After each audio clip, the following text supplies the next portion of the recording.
Fallout 76 has been out since 2018, and ever since then I've tried my hardest to like it.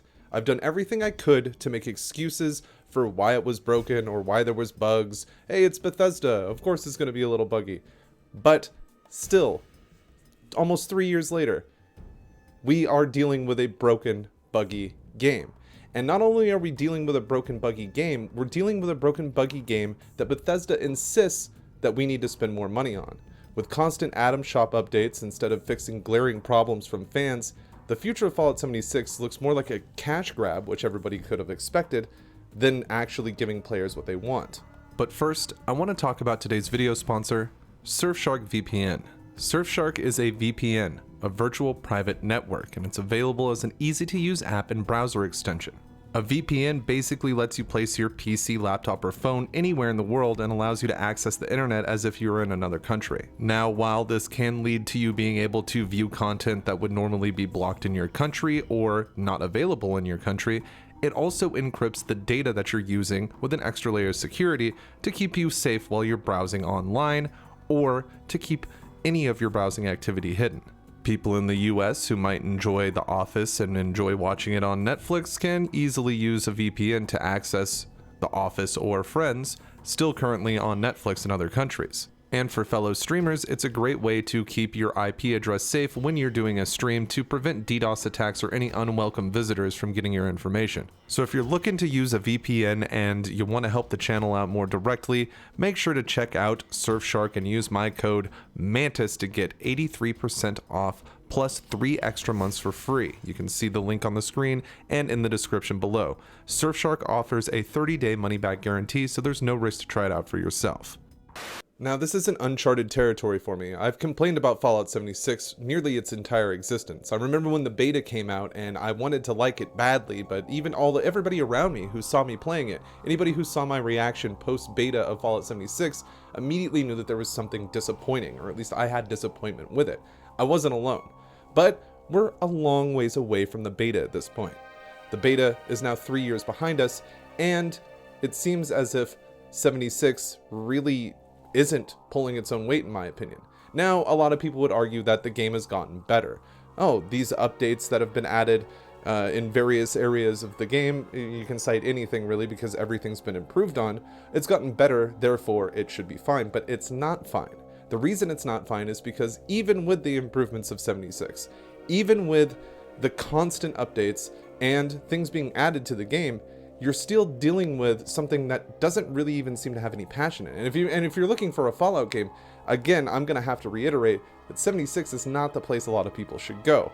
Fallout 76 is nothing like Fallout. I'm referring to the original Fallout series. It's not even close. It has some of the same themes, it has some of the same enemies, but to call it a Fallout game is a toss at best, but I'd say it's straight up a lie. But before I get too taken off track by ranting about how Fallout isn't Fallout anymore, that of course can be saved for another video, as it has been before. I've talked about that a lot. I want to talk about some of maybe even the newer changes that have happened since the last time I ranted about 76, and why I still think that this game is not going to a place that a lot of people are going to enjoy, but I feel like a lot of people are going to be super disappointed. It doesn't seem like what people want to happen, or what people are desiring this game to be. It doesn't feel like it's in the cards for this game, and it's just something I want to address. One of the biggest problems that I'm seeing with Fallout 76 is the Atom Shop, and it's not just that the Atom Shop exists, but it's what's being put in it. A lot of exclusives that were like launch exclusives and things like that have been re-added to the Atom Shop, especially with this newest Raider pack, to the point where a lot of people are like, wow, that's upsetting because I figured this was an exclusive thing. I was there for this exclusivity. I managed to get the item, and now you're just going to sell them on the Atom Shop for, some atoms. That upsets people because it's supposed to be exclusive. Now, I'm not going to go through and nitpick every single exclusive item and talk about all that, but the Atom Shop as a whole is going to prevent, in my opinion, or at least in my foresight, I feel like it's going to prevent a really big feature that a lot of people are looking forward to, I think foolishly, which is mods. I don't think that with the Atom Shop, you're ever going to see actual mod support on Fallout 76 until the game dies. and then those servers are then just opened up for people to do whatever they want. Now, Bethesda's been talking about having settings for private worlds and changing up private worlds a bit. I think that would be great, and kind of is a form of a mod itself. I'd like to be able to turn the free camera mode on to be able to cover Fallout 76. I would like to increase the enemies, decrease enemies, turn on survival settings. All of those types of things, tweak PvP. That would be very nice and a huge step in the right direction when it comes to Fallout 76 and the interaction that people can have with it. But if people are looking for mods like we see with Fallout 4, with Skyrim, I don't think you're going to be seeing that, especially since we have the Creation Club and what I call Creation Club Part 2 Electric Boogaloo, the Atom Shop. If you have the Atom Shop where people are buying atoms, and you don't even understand, some people out there are like, well, I don't even spend any money on atoms, who cares? Nobody's buying that, there's a lot of people who buy everything in the Atom Shop. And hey, it's their money, they can do whatever they want with it. I'm not here to judge that, but if you think people aren't buying the stuff in the Atom Shop, you are foolish. You are very foolish, because a lot of people buy it. You can walk through any public world. Most of the time you'll find a house of somebody who has bought everything in the Atom Shop, and they definitely have it on display. Now, is it cool? Sure, man, I love walking around and checking out the actual building part and the world part and all that kind of stuff with Fallout 76. That isn't the issue. That's not the issue with 76. People build some of the coolest stuff ever, but it takes you out of the Fallout world extensively when you see nice big, post-war houses that look like mansions from the pre-war, or lasers going off and all this kind of like America laser battle in the sky with jetpacks and power armor. It starts to look silly, but again, not to get off task, the Atom Shop I think is going to largely prevent any type of mods going to 76. This is why.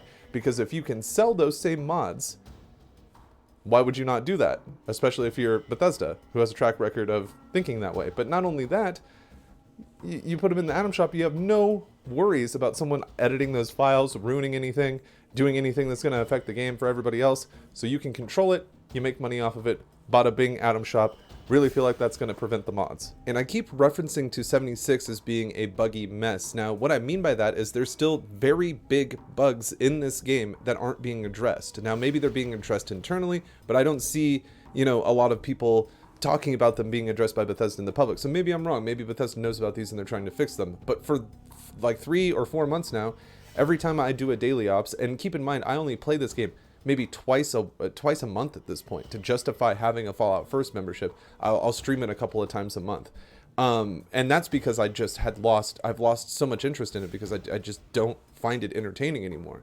But one of the bugs that I encounter the most is I'll do a daily ops and it'll say that I already got my rewards. Keep in mind that I'm doing 1 daily ops, maybe 2 daily ops a month. We're not talking about, 1 a day, 1 something like that. I'm talking about literally 1 every 2 weeks or something like that. And it's still telling me, you already got your rewards for this event today, blah, blah, blah. It's little things like that that can pull you completely out of the game. Now, that's not just, that's glossing over, the T-posing enemies still, the damage bandwidth, all that kind of stuff that, not to mention the hackers. People who, go through and they hack weapons and they get all these ridiculously statted situations, and then they go to events and completely ruin them for other players. Now, I haven't really had that happen to me, but I've seen it happen, and I can imagine how much that sucks.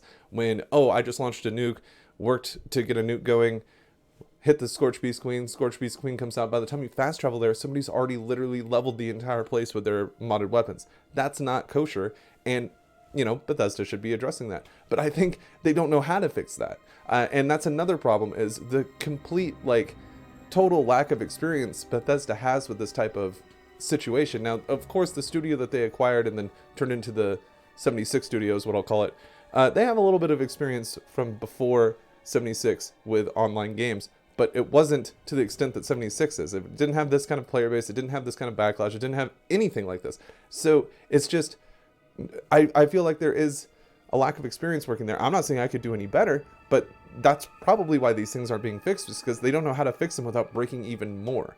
And that's upsetting. That's really upsetting. And I know that a lot of players have been turned off because of the hacking in like Nuclear Winter, because of the hacking in events and adventure mode, where people are just literally decimating everything in the path. You don't get any experience, don't get any items, you're not getting anything for the events you're starting. When it comes to 76 not feeling like a Fallout game, beyond what people build out in the, you know, adventure mode, again, I think they're all really cool builds. I don't have a problem with people building whatever they want in 76. That's not the issue. But if you're looking for the vibe of a Fallout game, that can really pull you out of the immersion when you see something crazy out there. But, you know, that's not canon anyway. That's just something somebody's building. Let's talk about the vaults. The vaults that, you know, at first, whenever you see a vault nowadays in a Fallout game, you're like, oh, I wonder what the story is here. I wonder what's going to be going on here, the exploration, all that kind of stuff. But in 76, it seems like they're just turning vaults into literal empty shelled dungeons that you'd like find in Skyrim. Oh, go here, kill everything there, collect the loot at the end. There you go, bada bing, daily reward. And that's really unfortunate, because while there may be some lore there, while there may be some holotapes or something like that, maybe a character to tell you about something, it really, again, I feel like is cheapening the Fallout experience when even the vaults are just empty shells of what they should be, and they just act as dungeons for, like, you know, an MMO dungeon, which is great. That's fine. I understand that, like, that works really well, and, like, the vault setting, you know, accommodates that.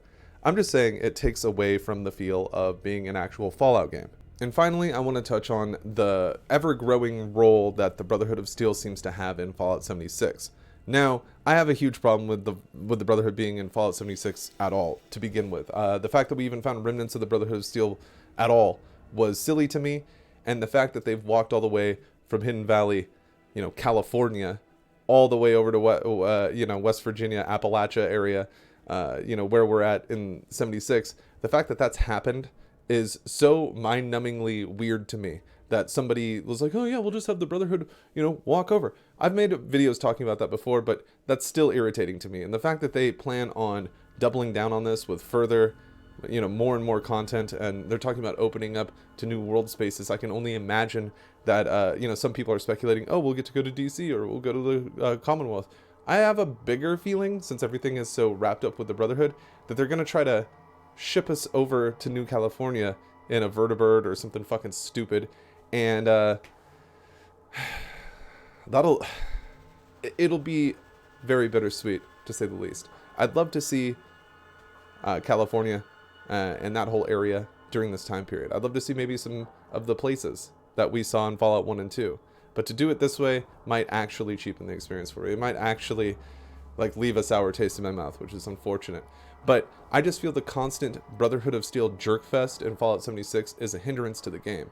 Especially, like, you haven't seen much of the Enclave coming back out, and it'd be great, I guess, to have that kind of battle, but the only reason that battle would even exist is just because Brotherhood hate Enclave. There's no real reason. And of course they could make one. Of course they could add some lore, but I don't know if they even would at this point. Would it be cool to see the Enclave in a more official role in 76? I mean, at this point, yeah, I guess. But neither one of them should even be there. It'd be great if Bethesda actually, you know, they were working on other factions. You had a few different Raider factions. You had the Responders. You had the Free States. All these new factions that you actually could have elaborated on. But instead, of course, we're defaulting back to the Brotherhood. We're defaulting back to the Enclave. And it gets disappointing at a certain point because you want to see what else the Fallout universe has to offer, not just the same things over and over again. To round it off here, every single time I get on 76 recently, I've been disappointed. Either the game doesn't work right, something hasn't loaded right, the events aren't working, damage isn't working against enemies. Just something small happens that snowballs into something larger and completely ruins the gameplay experience. And it happens every single time.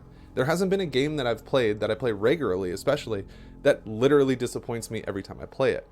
And I want to like this game badly. It's a Fallout game. It's an online Fallout game. Everybody's been waiting for something like that, and it seems like it's just been dropped. The ball's been dropped completely with this, and even Todd Howard thinks so as well. When I've seen post the Microsoft purchase, Todd Howard say things along the lines of, Microsoft will likely prevent us from having another 76 disaster, meaning he knows completely what happened here. So, hopefully, he learns from the experience. Thank you for watching my video, ranting about 76 yet again. Thank you very much. I know that everybody has their problems with it, but I just wanted to share a bit of the grievances I've been having lately, and a bit of foresight that I have, or I guess it's not foresight, but just, you know, kind of like a prediction. Anyways, I'm thanking you for watching it, but I really want to thank the supporters of the channel, the patrons and YouTube channel members that really help keep this going. And I want to thank the biggest supporters directly: Ian Rowley, Popo Hum, Adam Souza, Fireflare, JP Rivera, Zeroster, Papa Swanson, Billy Joe Jimbob, Excel, Primark Mustard, Daniel Alano, Marcus Jacobstown, Legendary Angel 94, Spencer Webb, Techie, Ruben Atwood, Phil Starsick, Bill Scott Sheets, and Edgy. Thank you guys so much for checking out the video. I'll catch you on the next one. It has been Mantis. I gotta testify. Come up in the spot looking extra fly. For the day you die, you gon' touch the sky. You gon' touch the sky, baby girl. Testify. Come up in the spot looking extra fly. For the day you die.